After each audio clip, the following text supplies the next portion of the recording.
मी नीलम. आपली मुले मोठी झाल्यानंतर त्यांच्या स्वप्नांसाठी ती खूप दूरवर जातात, लांब उडून जातात, काही परदेशी जातात. पण ह्या मुलांची नाळ आपल्या देशाशी, आपल्या घराशी, आपल्या आईवडिलांशी आणि अर्थातच आपल्या गावाशी जोडलेली असतेच असते. आणि सगळ्यात जास्त महत्त्वाचं काय असेल तर आई. तर आई अजूनही वाट पाहते, पण आम्ही मोठे झालो हे त्या मुलांच्या मनात जी काही कल्पना असेल त्या संदर्भात खूप सुंदर आणि छान आहे.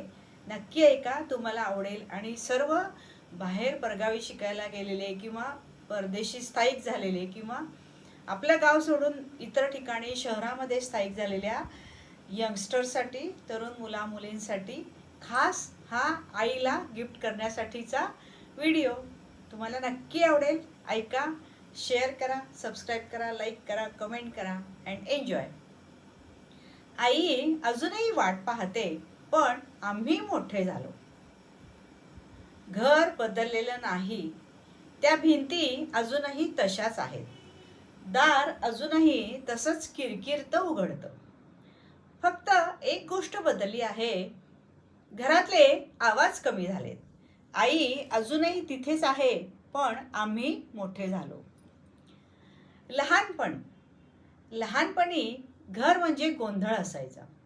सकाळी आईचा आवाज, उठा आता, शाळेला उशीर होईल. आम्ही चादरीत लपून बसायचो. आई येऊन पांघरून ओढायची, चल अजून झोपायचं नाही. किचनमध्ये पोह्याचा वास, डब्यांसाठी घाई, बाबा पेपर वाचत. त्या सगळ्या गोंधळात आई कायम धावत असायची.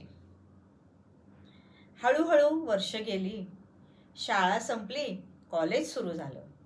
घरातले विषय बदलले. एक्झाम कधी आहे, जॉब मिळाला का.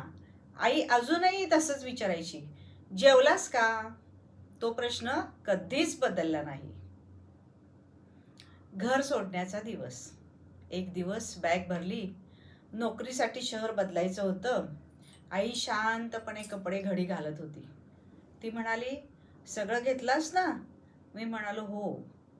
पण खरं सांगायचं तर मी घरच तिथे ठेवून जात होतो. दारातून बाहेर पडताना आई म्हणाली, कधी कधी फोन कर. त्या 4 शब्दात खूप काही होतं. नवीन आयुष्य, नवीन शहर, नवीन नोकरी, नवीन लोक किंवा नवीन कामधंदा. आयुष्य वेगानं चालायला लागलं. मीटिंग, डेडलाईन, ट्रॅफिक, आपल्या कुटुंबातली मुलं मुली, बायको, आपले बाकी सामाजिक इतर असणारे सगळे व्यवहार. फोन करायचं ठरवायचो, पण वेळ नसायचा. कधी कधी रात्री आईचा मिस्ड कॉल दिसायचा.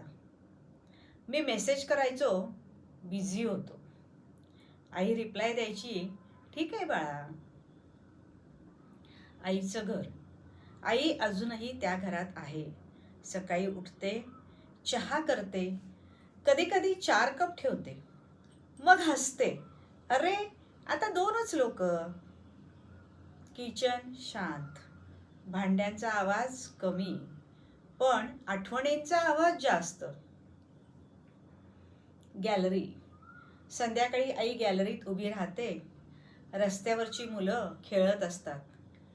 कुणीतरी आई म्हणत धावत येतं. आई थोडंसं हसते आणि आत जाते. कारण तिला आठवतं, एकेकाळी त्या आवाजात आमचं नाव असायचं. जुने फोटो. एक दिवस आईनं जुना अल्बम काढला. फोटो शाळेचा, पिकनिकचा, दिवाळीचा. एका फोटोमध्ये आम्ही सगळे हसत होतो. आई फोटोला हात लावते आणि हळूच म्हणते, किती पटकन मोठे झाले. सण. दिवाळी आली, पूर्वी घरात धिंगाण असायचा. फटाके, फराळ, गोंधळ. आता आई 2च दिवे लावते. एक देवासाठी, एक दारासाठी. ती म्हणते, कदाचित यंदा येतील. फोन. रात्री फोन वाजतो. आई पटकन उचलते. हॅलो. मी म्हणतो, आई कशी आहेस? ती लगेच हसते. छान, तू जेवलास का? मी म्हणतो हो. ती अजून काही बोलायचा प्रयत्न करते, पण मग म्हणते, ठीक आहे, काम कर. फोन ठेवला की घर पुन्हा शांत होतं. सत्य, मोठं होणं वाईट नाही. स्वप्न पूर्ण करणंही चुकीचं नाही. पण एक गोष्ट आपण विसरतो. आपण मोठे होत असताना आई अजूनही तिथेच थांबलेली असते.